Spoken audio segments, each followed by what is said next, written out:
Hi everyone, it is Dawn here today, and I would like to talk about making your very own, very easy DIY stands.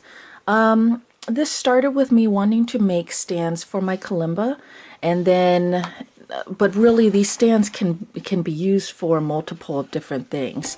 So first, my previous video, I showed you how to make stands out of these cork, and super easy. You got some old cork laying around, want to reuse them.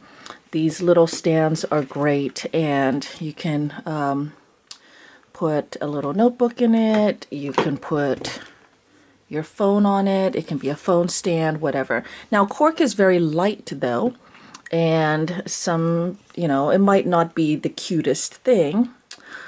So if you wanted, you can even make it out of exotic woods. This is tiger wood, and it's very, very simple. In fact, this is tiger wood coasters. All it is two coasters, and cut a little rectangle out of each one, put them together, and now you have a very nifty stand where you can put, let's see, you can put your phone on it.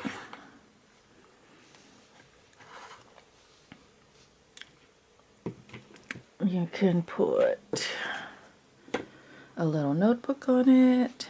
You can put your kalimba on it.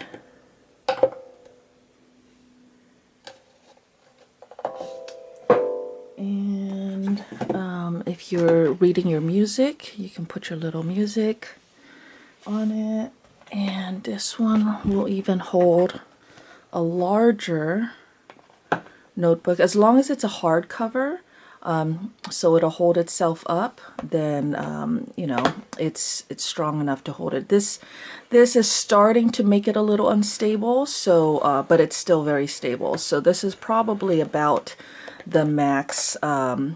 Well, it's getting near the max that it can hold, but it's still quite stable, perfectly usable. All right, so I'm just gonna explain to you how this works. Let me give you some dimensions. The easiest thing is if you have some exotic wood coasters, or you can just buy wood and cut them down to size, right? This one happens to be about a little under 3 5/8 of an inch. And it's like that. It's a square. And then the cutout is about, it's going to be 1 3/4 of an inch. Oops. 1 3/4 of an inch long, cut this way, and about, let's see, a half inch this way, cut. So you do that on each side. Now what you have to decide is the angle that you want, your stand to be at. That's how far down here you want to cut. So what I did for that was I just held the two together.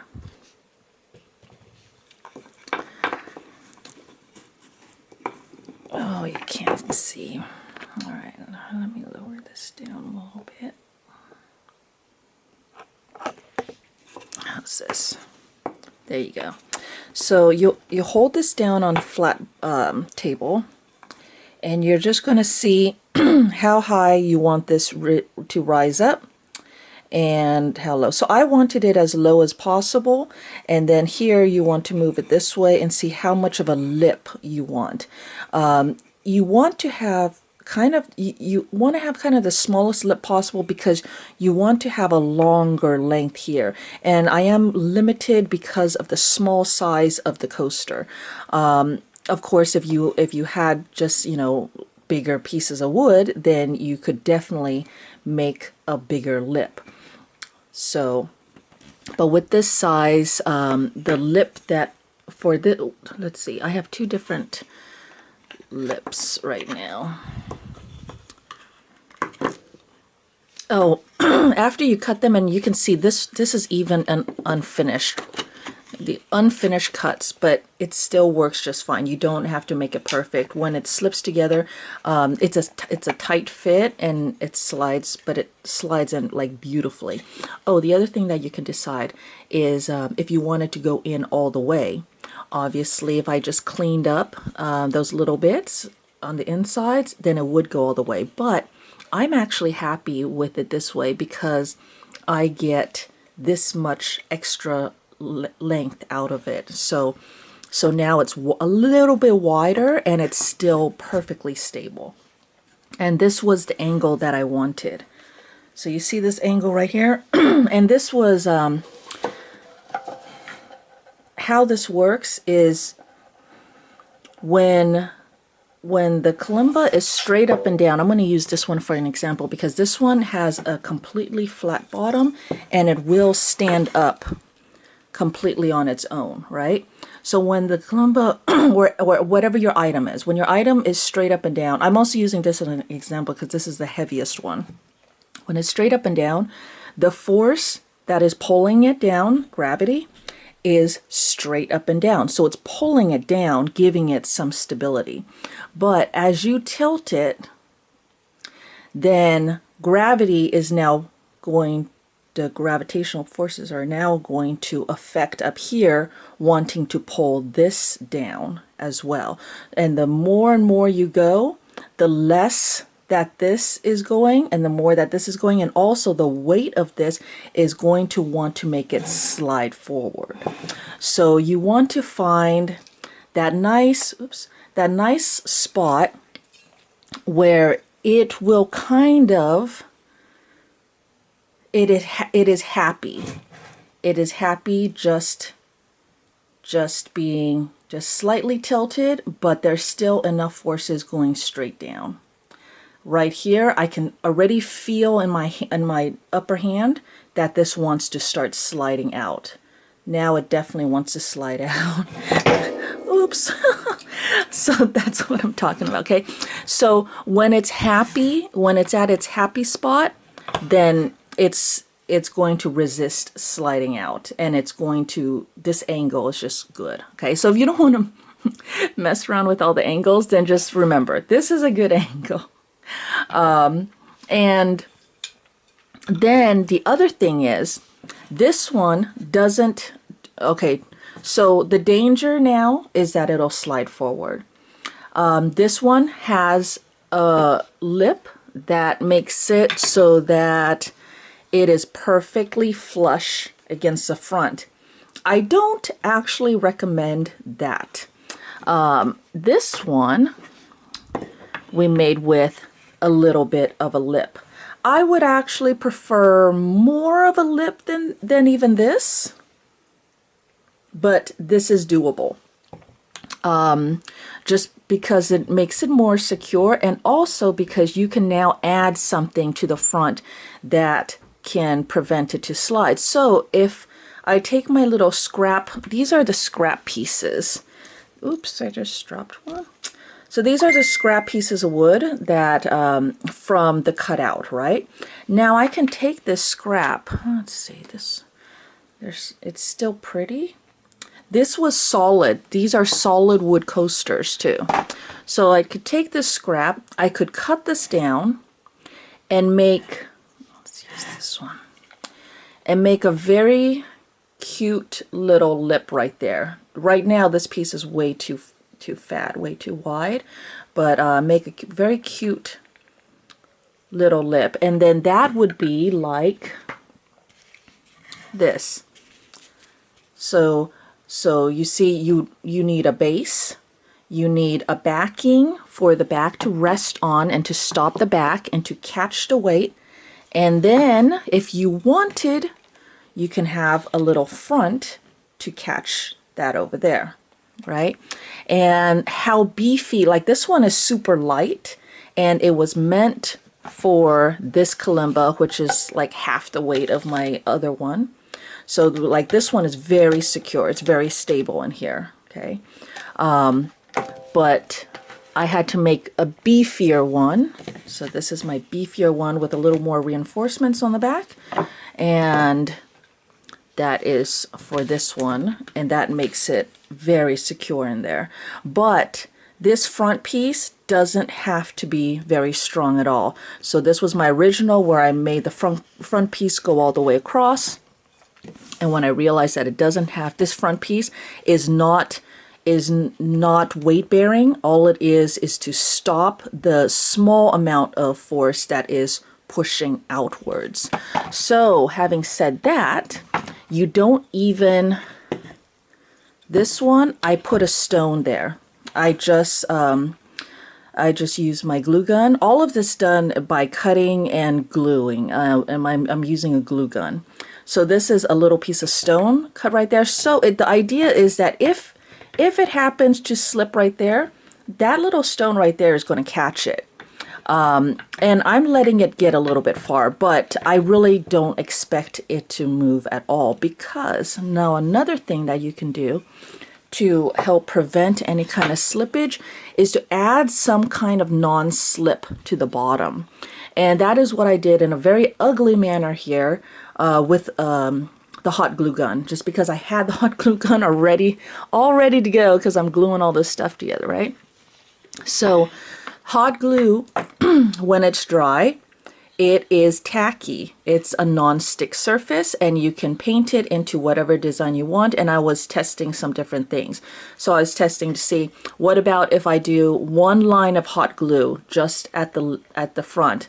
That's great. What if I do a few lines out? What if I just do dots? So what I discovered is that if you just do some dots or whatever, just random here and there, you do have to make sure that it is still level, because the thing is going to be sitting on it, and it needs to be level. So it will, it possible it can cockeye it a little bit. So you do want it to go all the way across, right? And then with all of my experiments, what ended up happening is that I have this whole thing, but the more tacky stuff you have gripping it or touching, the more tacky you have touching the surface, the more grip it's going to have, the more stability it's going to have, and also that is going to that's going to combat it wanting to slide forward. So this lip on its own, this kalimba was wanting to slide forward. That means that any little touch this way, let's see, let's go back up. Ooh. So any little forces, like if you're reaching over it on your desk, and on its own, it's not gonna go forward. But I'm just saying, like, you know, it's sitting on my desk, you know, I'm reaching, I'm moving things around, I'm moving it around this way, oops, and stuff like that. And any little thing would make it want to just slide right off, because the wood is slippery. But with this grippy on the bottom, not so much an issue. Now, this, I ended up doing it messily, and luckily that is very easy, because it's hot glue. I can just tear that right off, and it's not a big deal at all.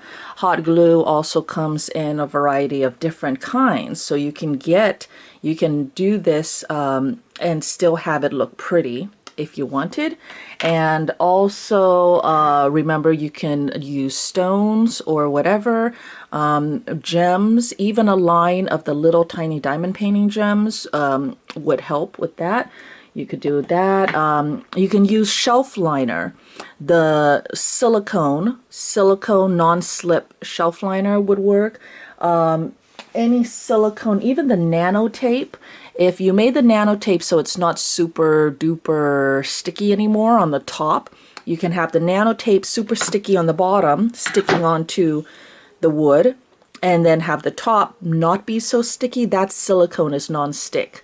Any kind of silicone mats or whatever, you know, anything pretty, you can cut that, stick that on the bottom, and that will do this. Other idea would be to route out a little channel So have this be cut out over here a tad, and then that would leave you with this slip over here. That does require a little bit extra work though, and not quite as quick and easy as just, you know, sticking something on there. And then the other thing I wanted to point out is if you have electric kalimbas, or anything with a weird shape, like this one has this at the bottom. So what ended up happening is like this one over here. If I have this over here, I have more wood on this side and a lot less wood on this side. It's a lot less stable, but I have to do that because of the little thingy over here, right? So this one, we made it with, remember how I said I didn't want it to go all the way across? That's because that makes it perfect for this. Now, this one is sitting a lot more centered. So keep an eye on that too. And then it would be very easy to make a cutout for this if I had to, and that would actually help hold it and prevent it from slipping out if I had made a little hole that it could just, or a little indent that this could sit into. So that's another idea if you have these. Sometimes they're in the center or whatever. Just make a little indent out of your wood, right? This is what it looks like with my phone on it. Oops. Oops. That's upside down too. Oh, see how this one wants to, because the other thing is this one has a little thingy on the back, so it's not laying down flat on this wood. So it's, but see how the gem catches it?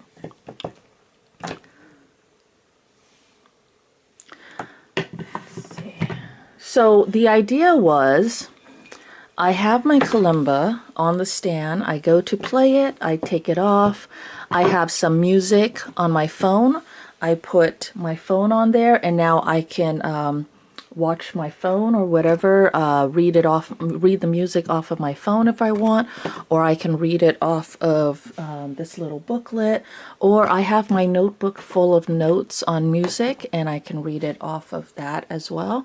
So that was the idea, and then when I'm done playing, then I take this off and I put my kalimba back on here and it's ready ready to be put away. So there you go. I think I've covered everything. There you go. Very cute little multi-use stands you can use for any little thing. You can, the great thing is because it's wood, it's really easy to custom make this out of any size that you want. You would just scale this out, but all of the logic behind it is the same. And I guess if you ever needed to put it away, then it's very easy to just do that. And this is tiger wood, by the way, solid wood, so that it is, this solid wood is thicker, stronger, it's more stable than the cork wood, because cork wood is very light, and you need to have a bigger surface area or something to add weight to give it the stability that this solid wood already has built into it. All right.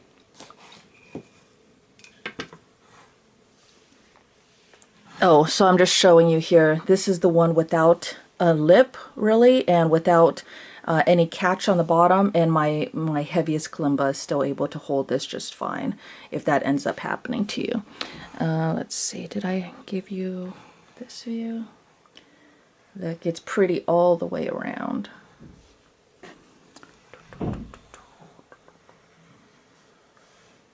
There you go. Hope it helps, and thanks for watching. Talk to you later. Bye, guys.